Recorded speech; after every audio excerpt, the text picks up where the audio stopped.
Mesdames, Messieurs, bonjour. Vous êtes dans le bœuf politique sur JMTV+, un bœuf politique qui va recevoir quelqu'un qui est détonnant, tout simplement, vous allez le découvrir. Quelqu'un qui est sans papier, voilà. Pour la première fois, le bœuf politique reçoit un sans papier en France, pourtant il y en a qui en France. Quelqu'un qui a posé des actes comme payer des amendes pour des femmes qui portaient le niqab. Quelqu'un qui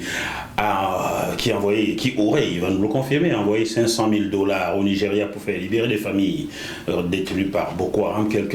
Bref, on ne peut pas le voir et passer tellement il a des histoires à raconter. Lui, c'est Rachid Nekaz, ancien candidat retoqué à la présidentielle en Algérie et même en France. Bonjour Rachid Nekaz. Bonjour, salam alaikum, Azul Flawen, mon cher Jackie Mofoy. Merci beaucoup pour votre invitation. Puisque vous me parlez en arabe, je vais vous parler en badjoun. Let's go. Enchanté, voilà, chacun parle sa langue, n'est-ce pas? Alors, Rachid Nekaz. Comment vous arrivez à moi? Merci déjà d'avoir accepté mon invitation, parce que vraiment sincèrement merci. C'est moi qui vous remercie de votre invitation, parce que quand on s'est eu au téléphone, j'étais en Californie. Vous étiez en Californie, oui. Avec ma femme, oui. Et c'était au moment où l'extrême droite risquait d'arriver à Matignon, et c'est là où vous m'avez invité. J'ai dit, dès que j'arrive en France. Alors, merci. Comment est-ce que j'arrive à vous? Je vous avais aperçu il y a de cela 19 ans, en 2005, après les émeutes de banlieue, Bouna et Zéeb, je vous avais aperçu reçu par Dominique de Villepin à l'époque, vous étiez à la tête d'un collectif. Tout à fait. Très bien. Pour moi, mon souvenir de vous s'arrêtait là. Mais je reçois une vidéo que quelqu'un m'envoie, vous demandez aux Français issus de l'immigration de se mobiliser. Je la publie sur YouTube, JMTV+. Et affût d'insultes, je me dis, lorsqu'on insulte quelqu'un à ce point, lorsqu'on est à ce point raciste avec quelqu'un en France, il doit avoir touché un point qui dérange. Et je me mets à chercher, et heureusement, je vous trouve par les réseaux sociaux, je vous contacte, et vous avez la gentillesse de m'appeler ce vendredi 21 juin 2024. Je viens à peine d'atterrir à Munich, et je vous en remercie encore. C'est moi qui vous remercie, mon cher Jackie. Alors, Rachid Nekaz, avant de toucher les 3 points qui vont retenir, qui vont être le socle de notre émission aujourd'hui, à savoir l'extrême droite, le racisme, le panafricanisme, on va essayer de vous connaître. On va essayer de vous connaître. Vous naquîtes en France un 9 janvier, je ne donnerai pas l'année, à moins que... Vous pouvez, j'ai un à cacher. 1972, à Villeneuve-Saint-Georges, dans le Val-de-Marne, c'est bien cela, au 94. Vous êtes homme d'affaires et homme politique. On dit de vous homme politique et homme d'affaires algérien. Moi, j'ai dit français. Je ne suis plus ni homme d'affaires ni homme politique, car en Algérie, on m'a privé de tous mes droits politiques, et en France, on m'a saisi tous les biens et bloqué tous les comptes. Et je ne suis plus français. Donc vous voyez? Saisi tous les biens et bloqué tous les comptes. Exactement. Pourquoi? Alors, lorsque j'étais en prison en Algérie, la justice française en a profité pour délivrer un mandat d'arrêt international contre moi, pour me condamner à 18 mois de prison par défaut, et par m'interdire à vie d'exercer toute activité commerciale et industrielle. Ce qui fait que je me suis retrouvé sans rien entre 4 murs en Algérie. Cette justice française savait-elle que vous étiez emprisonné en Algérie? Oui, bien sûr. Les canaux diplomatiques existent?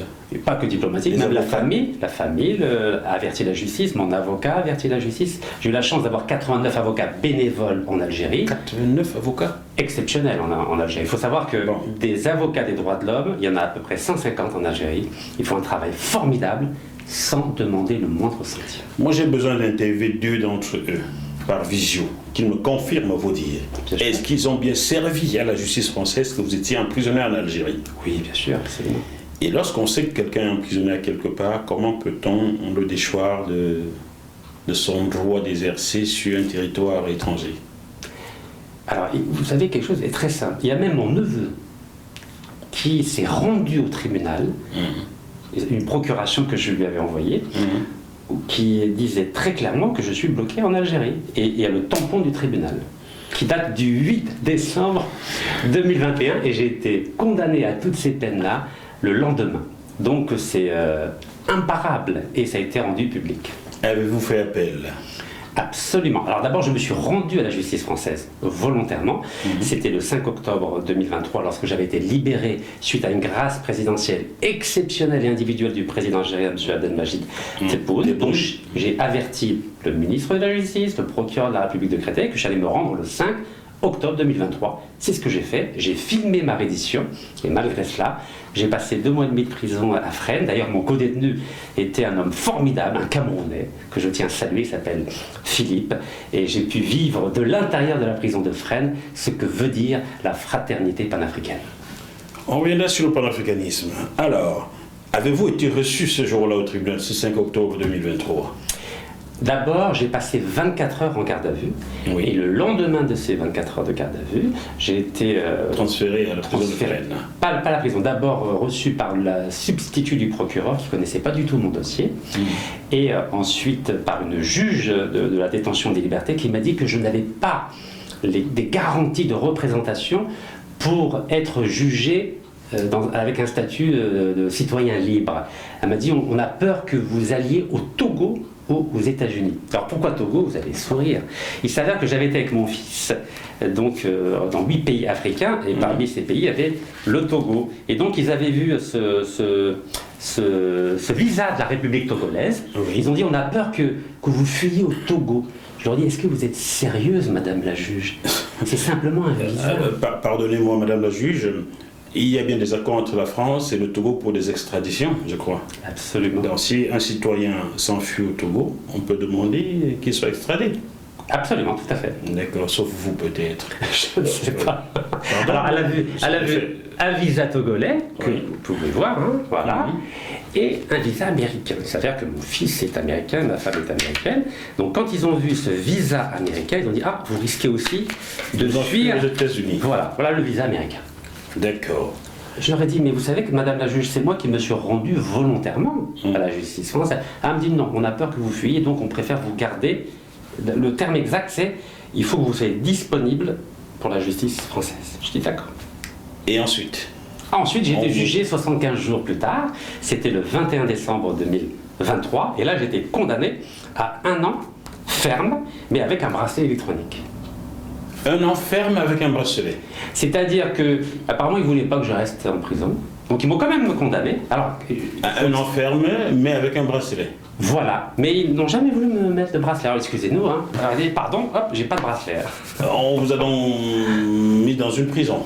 Non. Non, on vous a jamais mis en prison? Finalement, et on vous a jamais mis de bracelet? Jamais de bracelet, exactement. Le juge des applications de peine...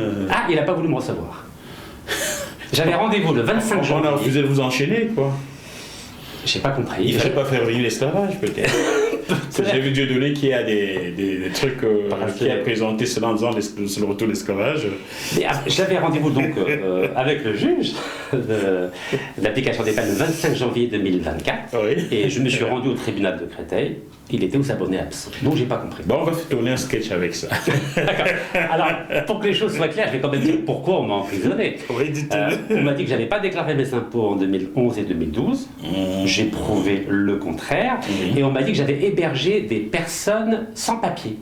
Chose que j'ai totalement assumée. J'ai dit oui, bien sûr, j'ai hébergé des Maghrébins et des Noirs africains dans des appartements que je possédais. Oui, absolument. Et c'est interdit, il faut le savoir. C'est donc l'une des raisons pour lesquelles on a saisi vos biens en France. Et bloqué tous mes comptes bancaires. Mais j'ai fait appel de la décision. J'ai fait appel de la décision. On l'attend. Et vous avez vu, je ne me cache pas. Hein. Vous êtes sûr que vous parlez de la France dans laquelle nous sommes là, pays des droits de l'homme, de gna gna gna gna et tout? Vous êtes sûr? Oui, mais c'est un pays des droits de l'homme, mais à condition de ne pas déranger certains intérêts. Vous n'êtes pas médisant vis-à-vis de mon pays là, parce que vous n'êtes plus français. Hein? Non, mais il y a des gens formidables en France. Hein. Alors oui, j'ai renoncé à ma nationalité française donc le 14 juillet 2013 afin de pouvoir être candidat aux élections présidentielles en Algérie. Ça n'a pas marché parce que j'ai aussi fait 4 prisons en Algérie. Oui, ben on vous a interpellé. Déjà vous êtes un peu subversif, non? Est-ce que je vous donne l'impression... Expliquez-moi, Rachid Nekaz, pourquoi vous avez besoin d'aller à la frontière algéro-marocaine pour déclarer votre candidature à l'élection présidentielle en Algérie, sachant le gros contentieux qui existe entre l'Algérie et le Maroc? Pourquoi vous avez choisi cet endroit-là? Alors, c'est un contentieux qui existe au sommet de la pyramide algéro-marocaine. Mais quand vous vous adressez à des Algériens, des Marocains, il n'y a aucun problème. Je veux juste vous donner un exemple. Mon meilleur ami est marocain. La nounou de mon fils, pas loin d'ici d'ailleurs, Anière, c'était une Marocaine. Nadine Morano sort de ce corps, sort de ce corps. Je ne suis pas raciste, ma meilleure amie est tchadienne. Non, mes meilleurs amis sont marocains. Et d'ailleurs, je viens de prendre un café avec lui. Non, non, j'ai aucun problème avec les Marocains, c'est mes frères. Tous les Africains sont mes frères. Et ça, je l'assume. Vous l'avez dit en Algérie, en Libye, au Maroc, où le noir et l'homme abattent en Tunisie. Vous l'avez dit? À la télévision algérienne, la plus grande chaîne de télévision algérienne qui s'appelle An-Nahar, j'ai dit que les Marocains étaient mes frères, que personne, je dis bien personne, ne pourra me dire ou me faire croire le contraire. Par rapport aux Noirs, j'assume sur ma page Facebook 1 700 000 personnes, je suis un panafricain et j'étais le seul en Algérie par exemple à condamner les propos du président tunisien qui s'était permis des écarts de langage à l'endroit des Noirs africains en oubliant que le premier nom de la Tunisie c'était Ifriqiya. Donc je ne suis pas quelqu'un qui a la langue... Ifriqiya était le premier nom de la Tunisie. Exactement, tout à fait, au 7e siècle. Ah, au 7e siècle, quand les Arabes sont arrivés. Et lui se sent dépositaire de l'héritage arabe. Donc je lui ai fait un petit cours d'histoire. Il faudrait l'expliquer aux Arabes, aux Nord-Africains, que ces terres-là n'appartenaient pas aux Arabes. Hein. Ils sont arrivés, ont installé ce que nous connaissons, la première traite arabo-musulmane. Ces terres-là, c'est les Noirs qui les possédaient. Alors, il faut bien leur expliquer cela, afin qu'ils arrêtent en Mauritanie de continuer, poursuivre l'esclavage. Pas qu'en Mauritanie. Et par en Algérie, au Soudan, en Libye, en Algérie, au Maroc, dans tous les pays arabo-musulmans. Vous voulez bien présenter ce livre aux téléspectateurs? Voilà. Ils ont vendu mon frère. C'est une histoire réelle. Mon propre petit frère a été vendu en Libye et depuis je n'ai pas de nouvelles. Ça fait 7 ans. J'ai vu. Et c'est terrible. C'est terrible comme histoire, car les Arabes ne sont pas au courant de ce qui se passe en Libye depuis la révolution avortée de 2011, où la Libye a sombré dans une guerre civile, et malheureusement, il n'y a pas que les Libyens qui ont perdu leurs enfants, mais aussi les Africains, dont votre frère, et j'espère qu'un jour, il en refera surface. J'espère, j'ai tout espoir. Je me dis que peut-être il est dans une prison, peut-être il est dans une famille, peut-être, je ne sais pas. J'ai espoir. Gardons espoir. Je garde espoir. Gardons espoir. Et je reste professionnel. Je ne vais pas pleurer devant vous, n'est-ce pas? Même si je pleurais, vous me pardonnerez. C'est humain. Je suis humain. Je suis de chair et de sang. Hein. Vous pouvez me toucher, hein, c'est moi. Donc, Rachid Nikez, comment elle va votre amie Nadine Morano? Je lui ai présenté mes sincères condoléances à l'occasion du décès de son fils Grégoire, âgé de 33 ans, qui est mort à son domicile. Malgré le différend que nous avons eu le 14 octobre 2016, où elle m'avait empêché de payer une amende anti-niqab dans son fief de Lorraine, donc à Toul. Et ensuite, le 19 octobre, elle avait publiquement sur la chaîne Public Sénat demandé mon expulsion, le blocage de tous mes comptes bancaires. Et c'est une des raisons pour laquelle 5 ans plus tard, j'ai été dépossédé de tous mes biens. Comme quoi Nadine Morano aurait le ballon en France, hein? Ah non, mais c'est réel, parce que juste après l'intervention de Nadine Morano, il y a eu une plainte du ministère des Finances français contre moi. Et la suite des événements, vous la connaissez. Ça fait peur, hein? Je comprends pourquoi certains vont planquer leurs sous en Belgique, au Cameroun, je ne sais pas où, hein? Ça fait peur, ça, hein?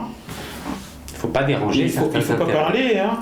Non, vous pouvez parler, mais il ne faut pas déranger certains intérêts. Bon. Je n'ai plus le numéro de Nadine. La dernière fois qu'on s'est vu, c'était au pied de la Tour Eiffel en 2009, où Jean Sarkozy avait organisé un boom pour la fête nationale. Nous avions échangé. Je n'ai plus son numéro, je l'ai perdu. Là, elle est en deuil. Elle est en deuil, je lui enverrai bien mes condoléances, car nous étions bien amusés ce jour-là en buvant cette eau qui est pétillante, là, que je peux faire une citer, qui n'est pas loin de votre région. Donc, il n'y a pas beaucoup de gens brûlés par le soleil comme moi là-bas, donc Jean m'avait invité. J'étais bien content de m'amuser avec Nadine. Bon. Donc, sincères condoléances, ma chère Nadine, et sachez que, quelle que soit sa position politique, on ne peut que compatir quand quelqu'un est à ce point-là éprouvé. et c'est ça qui manque en France, c'est qu'on ne fait pas la part des choses. On ne peut souhaiter à aucune maman la mort de son fils. C'est la raison pour laquelle je vais présenter mes sincères condoléances. Et vous avez bien fait. Merci. Alors, autre chose. L'élection présidentielle, vous êtes recalé en Algérie, on vous sert la même soupe qu'à Alexandre Bidi alias Mongo Betty. On vous dit que vous n'habitez pas le pays, vous ne pouvez pas. Ils avaient quand même un peu raison, Rachid Nekaz. Vous naquîtes en France, vous êtes un Français qui veut manger le couscous des Algériens en Algérie en plus.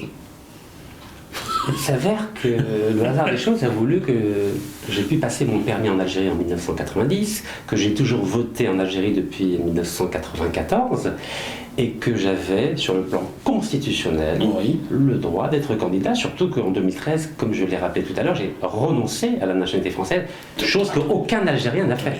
Attendez, on va faire plaisir à Jordan Bardella. Vous étiez donc bien national?